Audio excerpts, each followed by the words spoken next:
A crown of thorns placed on his head. He knew that he would soon be dead. He said, "Did you forget me, Father? Did you?" They nailed him to a wooden cross. Soon all the world would feel the loss of Christ the King before his hallelujah.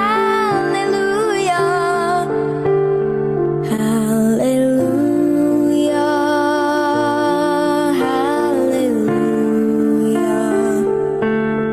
hallelujah,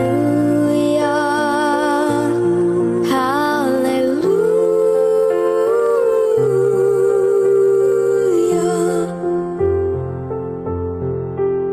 He hung his head and prepared to die, then lifted his face up to the sky, said,